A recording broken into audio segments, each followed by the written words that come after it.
নমস্কাৰ সকলোকে মোৰ ব্লগছ আসাম চেনেলটোলৈ সকলোকে স্বাগতম থাকিল। আজি মোৰ এইটো ভিডিঅ'ত 2022 চনৰ এই ৰয়েল এনফিল্ড 350 ক্লাছিক মডেলখন কেনেকুৱা আপোনালোকে কিনিব ইচ্ছা কৰিলে কিনিব পাৰিবনে নাই, এইটো ভ্যালু ফৰ মানি হয় নে নহয়, অলপমান ডিসকাশন কৰোঁ বলক।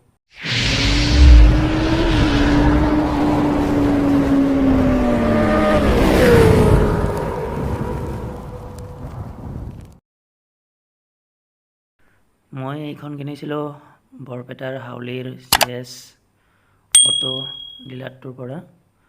মই যোৱা মে'ৰ 28 তাৰিখে কিনিছিলোঁ গাড়ীখন, আৰু বৰ্তমানলৈ বাইকখনৰ 980 কিলোমিটাৰ চলাইছোঁ। পাৰফৰ্মেঞ্চ একেবাৰে ভালে পাইছোঁ, একো বেয়া বুলি ক'ব নোৱাৰোঁ, একেবাৰে কমফৰ্ট।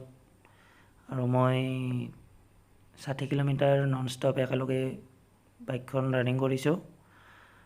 তো বেছি দূৰলৈ যাব পৰা নাছিলোঁ, মানে নাম্বাৰ প্লেটখন অহা নাছিল যাৰ বাবে, কিন্তু পাৰফৰ্মেঞ্চ একেবাৰে ভাল। আৰু ইঞ্জিনটো একেবাৰে পিয়ৰ নতুন হয়। তো মিটিঅৰ 350 যিখন আছে বাইক ৰয়েল এনফিল্ডৰ, তাৰে ইঞ্জিন হয় এইটো, একেবাৰে ৰিফাইন ইঞ্জিন হয়, বহুত ভাল পাৰফৰ্মেঞ্চ।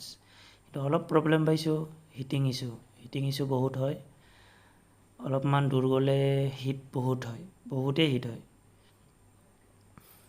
ব্ৰেকৰ কথা ক'ব গ'লে বাইব্ৰিৰ পৰা ডিছ উইথ ABS একেবাৰে মজা।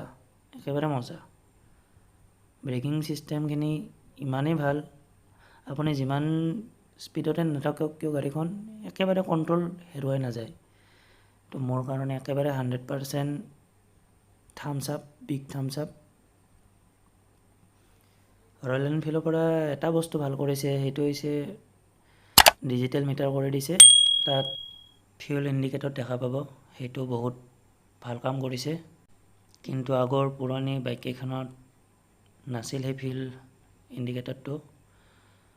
কিন্তু মোৰ বুলি নহয়, আৰু দেখিছোঁ দোকানমানৰ ফিউল মিটাৰটো অলপমান দিগদাৰি কৰে মাজে সময়ে। তো আহিলোঁ আমি নেক্সট হেডলাইটৰ ফালে।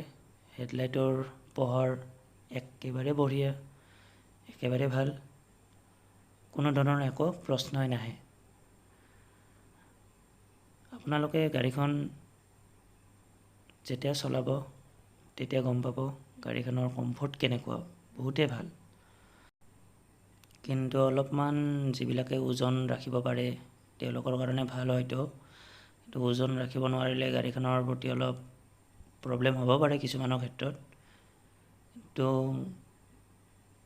মোৰ কাৰণে একেবাৰে পাৰফেক্ট।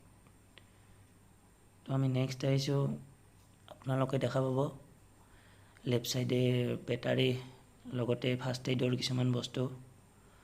তো 14 লিটাৰৰ টেংকি দেখা পাব আপোনালোকে। তো পাৰফৰ্মেঞ্চ একেবাৰে বঢ়িয়া। যদি আপোনালোকে গাড়ীখন কিনিব খোজে তেতিয়াহ'লে কিনিব পাৰিব। 2,45,000 একেবাৰে কাগজ পাতি সৈতে ক্লিয়াৰ হৈ যাব। আশা কৰোঁ আপোনালোকে ভিডিঅ'টো চাই ভাল পালে। জয় আই অসম, বাই বাই।